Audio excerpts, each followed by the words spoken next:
Hi, everybody. I'm Jordan Ostroff with Legalese Marketing, and this is Exhibit A Attorneys, where we interview attorneys and other experts across the country to talk about what it truly takes to be the Exhibit A of a successful attorney.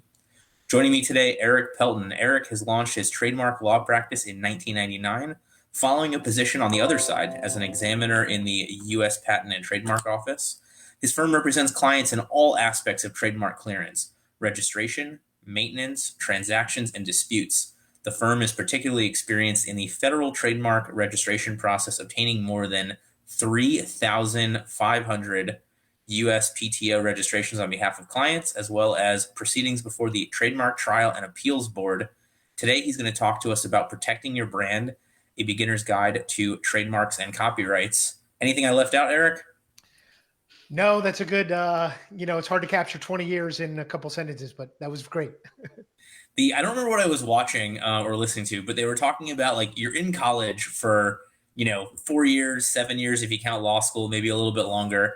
And it's like in that time, you're like, all right, I'm on this board. I did this, I did that, I did this. And then the minute you get done, you're like, so and so went to college at blah, blah, blah. And like, that's it. And you take that whole time frame and it's, one or maybe two sentences with law school. So that's what life is all about, right? Making your story shorter and shorter as you add more chapters to your book.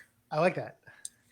All right, so we're going to talk about protecting your brand, a beginner's guide to trademarks and copyrights. After this episode, if you want to hear more from the Exhibit A show, I'd urge you to watch our previous episode that starred Craig Goldenfarb, who talked to us about 5 ways to keep your employees happy and reduce turnover. Craig came to us from a 75-person law firm that he oversees that has like almost zero turnover. So pretty impressive stuff over there. But enough about that. Erik, so when we're talking about protecting our brand, I guess the first question is, what is a trademark and what is a copyright or what is the difference?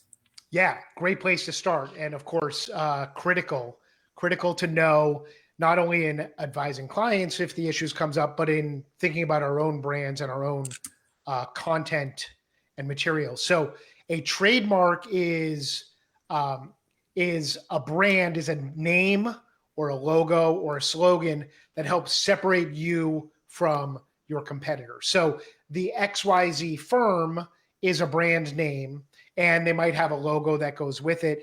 And those would be things that they could protect as trademarks. Now, to further complicate things, they would technically be called service marks because attorneys, law firms, or other service providers like accountants or even restaurants and many websites and web-based services are providing services rather than tangible products and goods, but all of them are lumped together under the name and term of trademarks.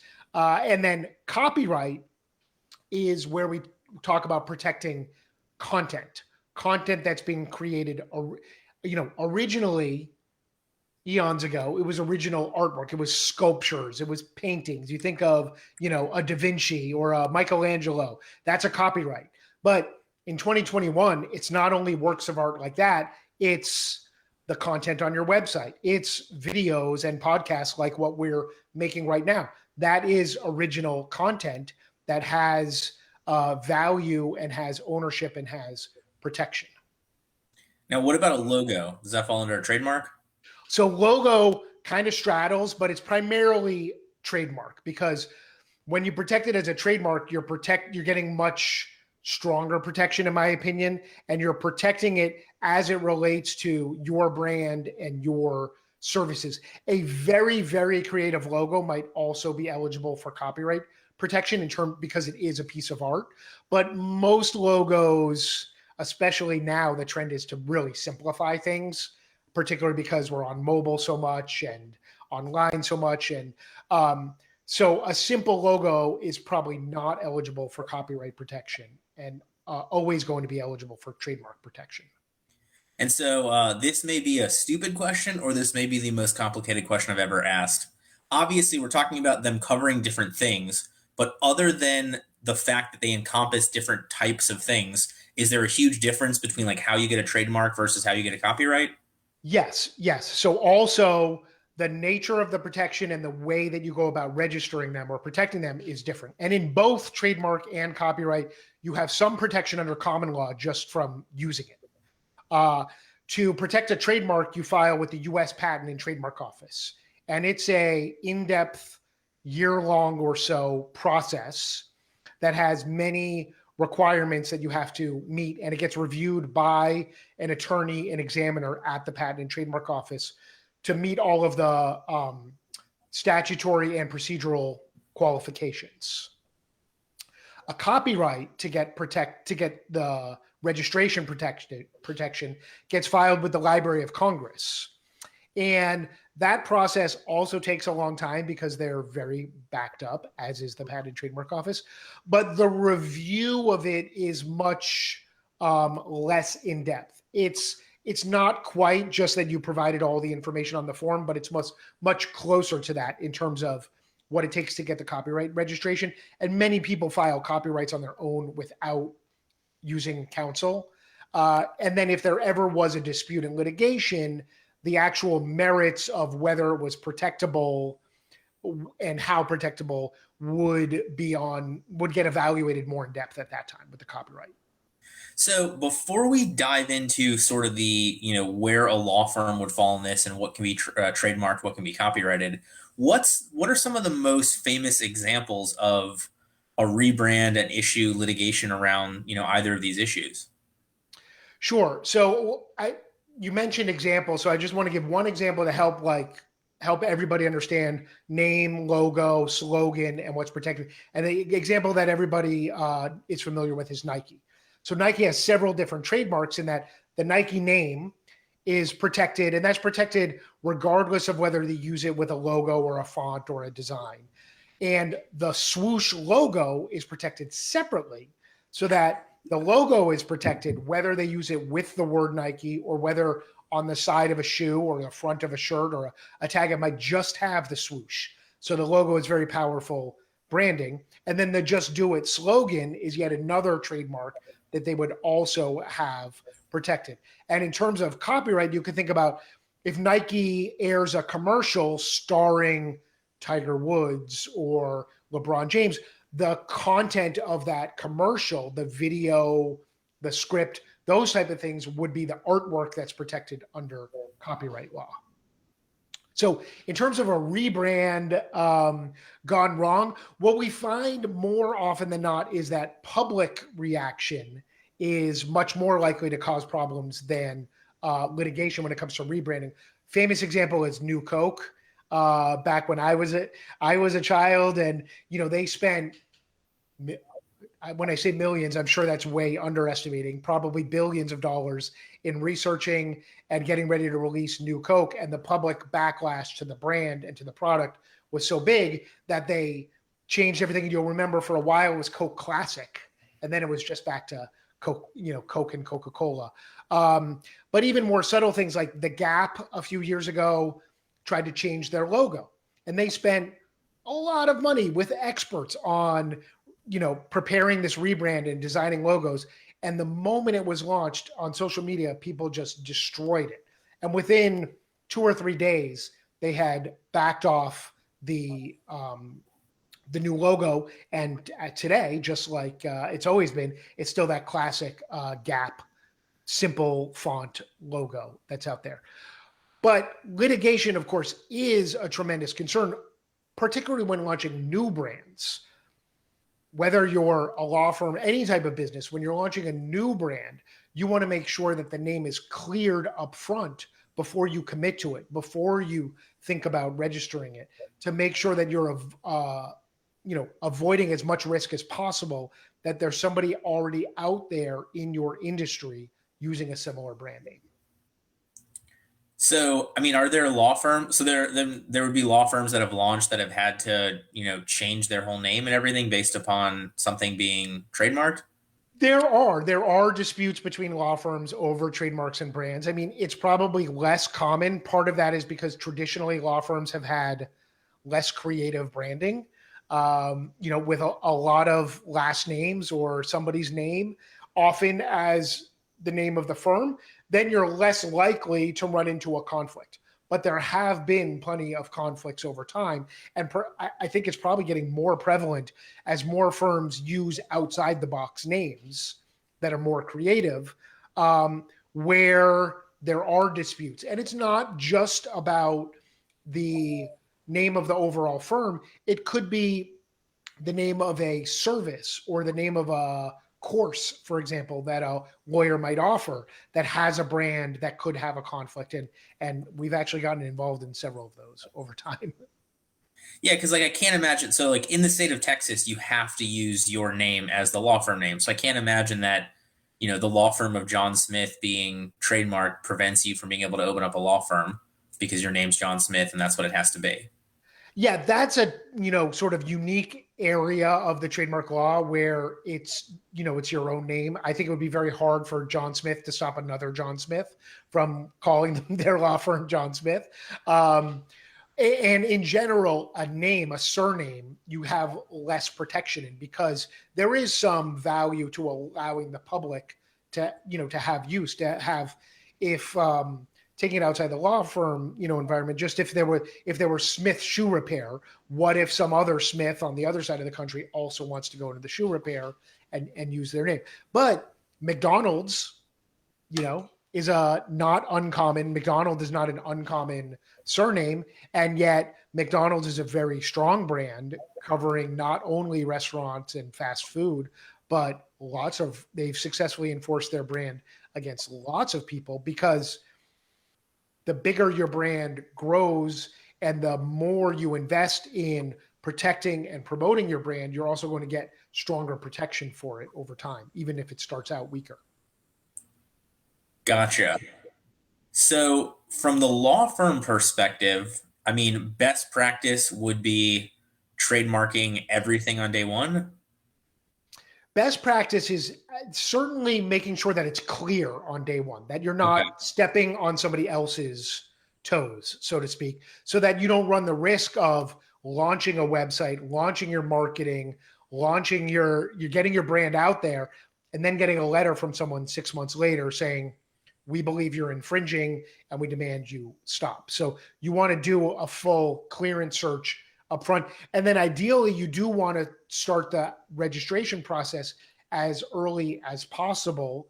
You can even start the registration process before you've launched, before you're doing commerce, to get in line at the USPTO and protect yourself in the interim. Now, if your brand name is like we discussed, just someone's name, or is sort of boring, it's not going to be as important to protect it. It's still important to clear it. But particularly if there's anything unique or creative about it, it's really worth thinking about the investment to protect it, because it's not a tremendous investment. So can somebody check to clear a name themselves, or they need to hire you or another expert? There are places you can search on your own. The USPTO has a database called the TESS database that's freely available, but it is a archaic, complex government database. So to really ensure that you're searching thoroughly, it's best to work with someone who's experienced. Of course, you can search the internet as well, but to really know how to construct a search and to evaluate a search does take a level of skill and experience that somebody who's not in the world of trademarks is probably not going to have. And you'd also have to check any state-specific registries as well, right?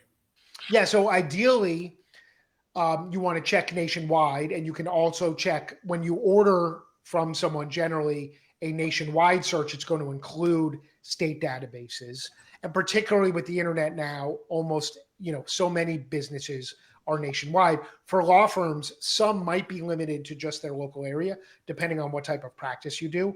Like, one of the benefits for me of doing trademark practice is that it's almost all federal, and so we work with clients all over the country and all over the world. Makes total sense. So from that clearance standpoint, I mean, name, logo, any slogans or taglines, what else should you be checking? Yeah, the name is far and away the most important, because God forbid you have to tweak or change your logo. That's not as big of an undertaking. A slogan is, even an easier undertaking. It's the brand name that's far and away the most important. And logos, for the most part, if there's any creativity to them, they're much more likely to be available and not a problem. Now, for a law firm example, let's say if your logo is just the scales of justice in a plain color, that might not be unique. But the inverse problem, or in this situation benefit, is that if there's 100 other people already using some variation of that logo, you're probably safe, because it's going to be very hard for any one of them to try to stop you, because it's already so weak. Makes total sense. What about social media handles? I mean, like what other trademark should a law firm be worried about having? Yeah, social media handles could be, if they're different from the firm and if they're creative. The thing that we're seeing come up more and more in the last 2 years or so, I would say, is course titles, is lawyers who are getting into, not just content creation for marketing purposes, but actually creating courses for clients or courses for other lawyers. That if they have creative names for those, that there's a real value in clearing and protecting those. And same also with podcasts, frankly. I have a podcast as well, called Tricks of the Trademark. And I went out on day one and protected that name. I don't want there to be any confusion if somebody else creates a creates a podcast about trademarks. God bless them. I just don't want them using a similar name. So, okay, so you would be so even in theory, this podcast is a work of art. We would still be trademarking the name, but then copywriting the individual episodes. Exactly. The brand is still protected by trademark, and the content of the episodes is protected by copyright. And you almost certainly would not go out and register each episode with the Library of Congress. Maybe you do one episode as an example. And what you want to do is make sure that you use a copyright notice when you post about the podcast. So in the description of the podcast, or on the web page that's hosting the podcast, ideally you want to put, copyright 2001 ABC Inc. And claim ownership that way, because that's the most important step to having those common law protections in the copyright, which is generally sufficient to stop someone. The difference is that you can't sue for the same statutory damages that you can if it's registered. But again, it's going to be very onerous to register repeatedly. So literally just putting that, C in the circle with a year is helpful. Absolutely. Yeah, absolutely. Okay. So, all right, sorry, now I'm getting feedback. Is that coming on anybody else's end? Sounds okay. All right. So then what other, tips, tricks, insight, wisdom do you have when it comes to these trademark and copyright issues for a law firm? So first, any law firm that's working with businesses and startups should absolutely be thinking about this in terms of their toolkit to discuss with their clients. But in terms of law firm itself, is really what, one of my mantras is practice what we preach. So if we're going to be telling clients that they ought to be protecting themselves, we ought to be taking the steps to protect ourselves as well. So when you come up with creative brand names, other assets that law firms have, I mentioned courses or podcasts, but could be a blog title, a newsletter title. There's a series of other content items as well, an app, where you may have a creative name and you want to think about ensuring that you're properly protecting it. Makes perfect sense. I mean, it's the burden I bear as a marketing company, right? We have to market in the same way that we would tell our law firm clients to market themselves. Right. And, one other place where IP protections are often overlooked by all types of businesses, including, I'm sure, law firms, is in contracts. So when you're working with a web developer, an app developer, a podcast host, whatever it is, you want to review what the IP terms are in the agreement, and you want to make sure that your IP is protected. So, for example, under copyright law, there's a principle called work for hire, where if you're paying a contractor to make content for you, and it often includes developing a website, unless your contract specifically has the contractor grant you back the full copyright control and ownership, the contractor may own the actual rights and the materials. And this leads to disputes where the web developers can, you know, try to stop use of the site or of the materials if ever there's a disagreement about the payment or the contract between them. So in all agreements with contractors, employees, partners, is checking the IP provisions, making sure, probably having an IP lawyer review them, making sure that the firm's content and the firm's brands are specified and are protected in them. So selfish shout out, if you check our contracts clients, you have that, because we are not that kind of marketing company. That I won't put anybody else on blast, but that's we've seen that a bunch from other companies. So that definitively happens all the time. You pay a bunch for a website, and then you go to move companies and find out that you don't own the website. So exactly. So I want to, all right. So anything else along the lines of the trademarks and copyrights? Otherwise, I want to change gears for, another 5 or 10 minutes. Let's change gears. Okay. So from a marketing, branding, success perspective, obviously you've got that amazing background in the patent and trademark office from the other side as an examiner. I think we see a ton of PI lawyers who used to be insurance defense attorneys. We see criminal defense attorneys who used to be prosecutors. So for the lawyers ready to switch sides and go out on their own, what advice do you have for them when it comes to that, benefit in marketing, that benefit in your sales pitch, that benefit in your branding, to have that knowledge of the other side? Yeah, that absolutely has been a large selling point, particularly earlier in my career where I had less experience. And so I couldn't sell myself on experience. The only things I had to sell myself on were price and the experience being on the other side. I mean, I didn't have the years of experience, but I had the insider knowledge. And particularly in the world of trademarks, where you have to go, run the gamut to get through the application process, run the gauntlet, to get through the application process.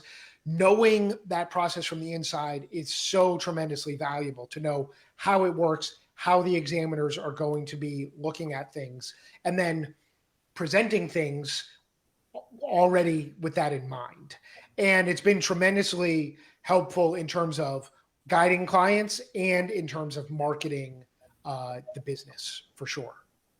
Well, I always think it's also a lot easier to share stories from that other side perspective, because you're not worried about client confidentiality when you were the government or the insurance company or whatever it is along those lines. Yeah, that's an interesting point. Yeah. When did you find yourself? I can't imagine your transition away from sharing that background, but obviously with 3,500 registrations you've done now as an attorney, you have that component that you felt you were lacking at the beginning. When did you start incorporating that? When did you start making somewhat of that shift? Like, walk us through that process. I incorporated the former examiner right away, and like I'd have to go back and check, but I'm fairly sure that all my original like Google AdWords content, was basically former USPTO examiner. That was really the only thing that mattered in there.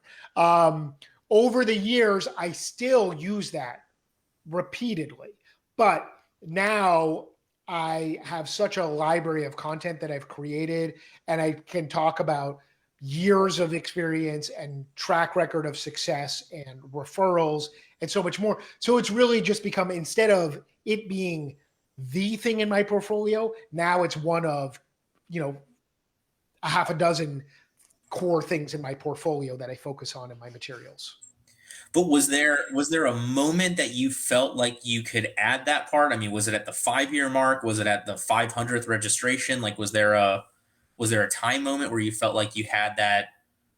I think it was about 1,000 registrations where I felt like now it's okay to count. And counting really doesn't mean, it means high volume, which means obviously some measure of success. But again, I wouldn't rely just on that. Just because somebody said they filed 5,000 trademarks doesn't necessarily mean that they're good at it.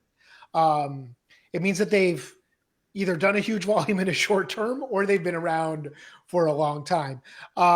So yeah, I'm not sure exactly what it was. And then when I do remember consciously at the time, I launched my firm in December of 1999. And I remember consciously at the time, okay, this is good. 5, 6, 7 years from now, it's going to sound like I've been around for even longer when I can say since 1999, the last millennia, the prior millennia.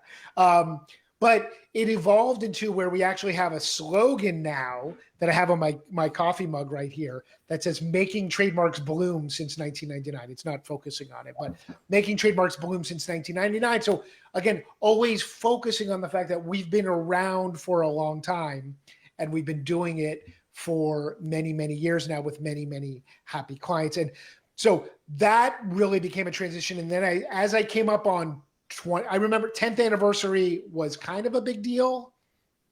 And then as I got close to the 20th anniversary of the law firm, I really focused on that. I threw a party and invited local clients and colleagues and friends and former interns and things like that.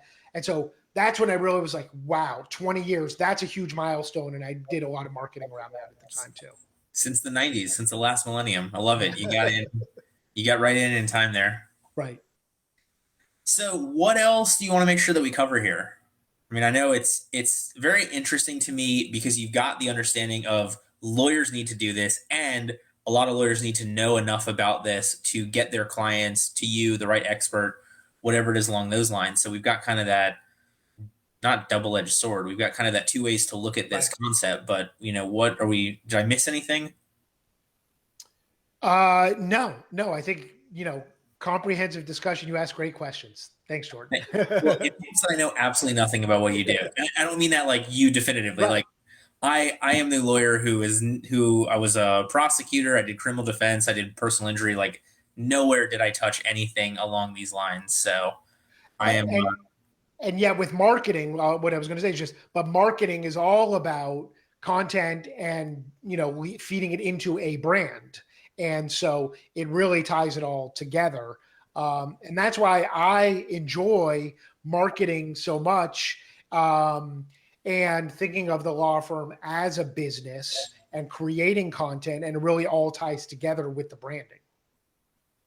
Well, yeah, it's always not easier, but like when you've got when you've got that meta ability in it, it does make it somewhat easier. I can post a video about how to post videos. You can write articles about how to protect the brand in a brand that you've got protected. So, and I guess, as a tip, I would say for lawyers, and I'm guilty of this too with my firm name of Erik M. Pelton and Associates, not very creative, obviously, but we do try to use EMP&A, and we do use making trademarks bloom since 1999, which has that creative flower aspect to it.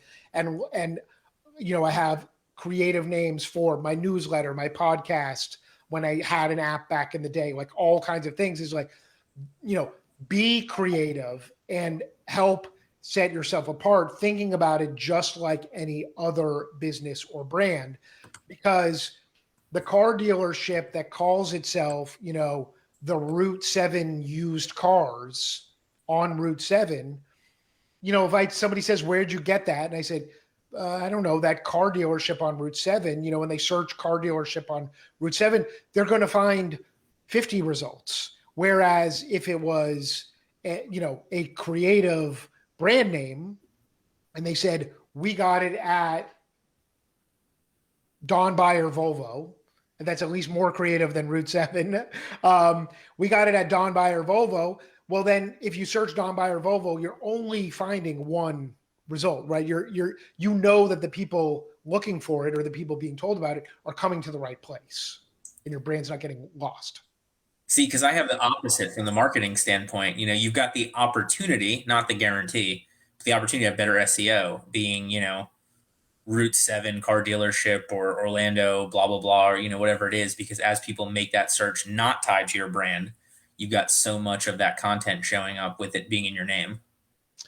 So I do understand that it's a constant, push and pull, I think, because you want a name that people are searching for. That, of course, that is going to make it easier for people to find you. but it's going to make it harder to stand out from the crowd. So, the other examples that I use is if you look at almost all of the breakthrough, tremendously successful brands in our lives now from the last 10 years, Netflix, Uber, Amazon. I mean, they're all eBay. They're all creative names. And, you don't find them.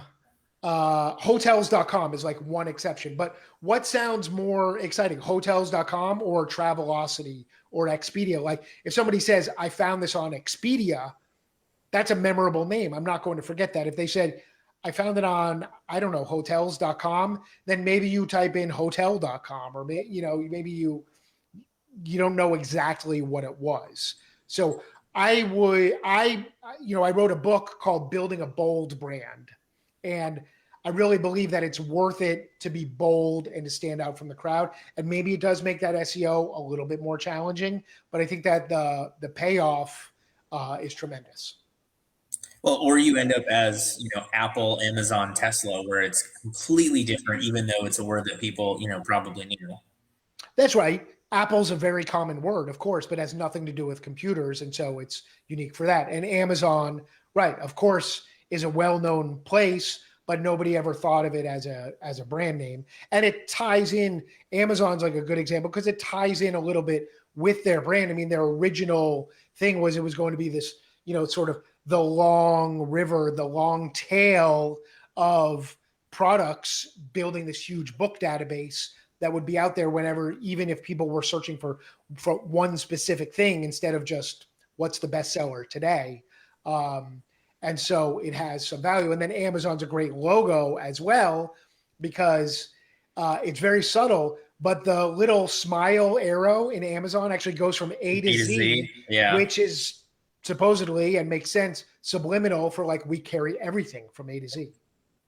And it's a smile, which makes you happy. Sorry, go ahead. No, I always love that one. Like the logos you've seen so often, and then they've got like the 50 things you didn't catch, and that's one of them.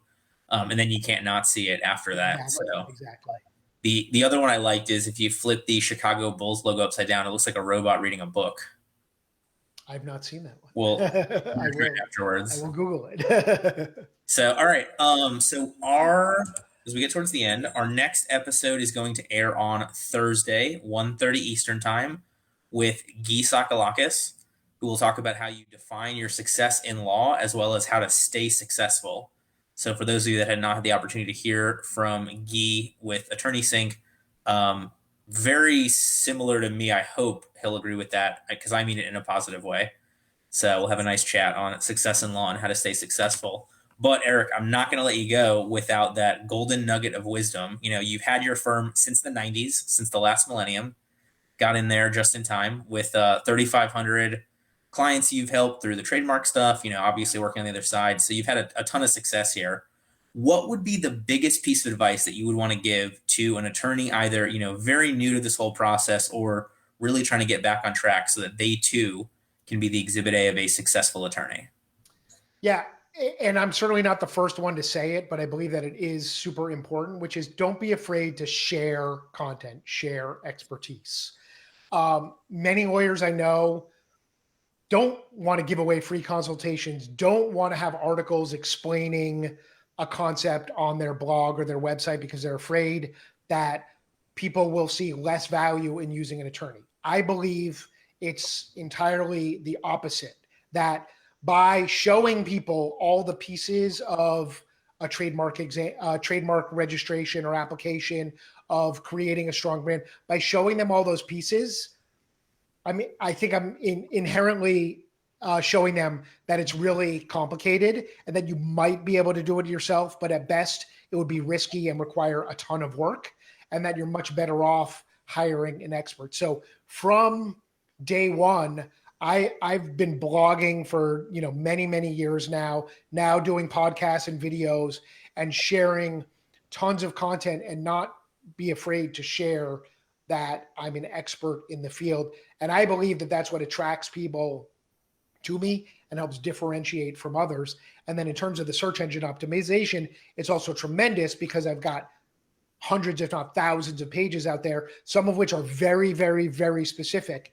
And I've gotten calls that have led to big clients out of some very, very specific, narrow blog posts. It only mattered as if one person ever read that blog post, if it was the right person. So one amazing way to explain that you have an abundance mindset versus a scarcity mindset. Two, though, I'm going to take full credit for what you said. I put that out in the universe literally today. My Facebook post was verbatim, almost verbatim what you said. And because the pushback is what, like someone's going to watch your one video and do it themselves. Imagine how much of a pain in the ass that client would be. Like if that's all they need to do this, they're going to have absolutely no care for you. They're not going to trust you. They're not going to believe what you want to say because in your 3-minute video, you've convinced them of your 30 something years of experience that they can do it just as well. And that person was probably destined to do it themselves anyways, whether they found your video or somebody else's. Yeah. Makes total sense. Wonderful. That is a great point. And I don't know if anybody else has had that on the show. But I'm a true believer of what you said as well, right in that. So please, anybody sitting there like, oh my God, you do not have something so magical and mystical that nobody else can do it. And if you don't share it, somebody else will. But if you do share it, that could be the thing that pushes your ideal client over the edge to truly trust you and truly know that you are the attorney for them out of the 1.3 million of us. So I love it. Well said. Thank you so much for joining us today. Thanks for having me. Thank you for listening to this episode of Exhibit A Attorneys. If you're interested in becoming the Exhibit A of successful attorney, please check us out at legalesemarketing.com, EASE.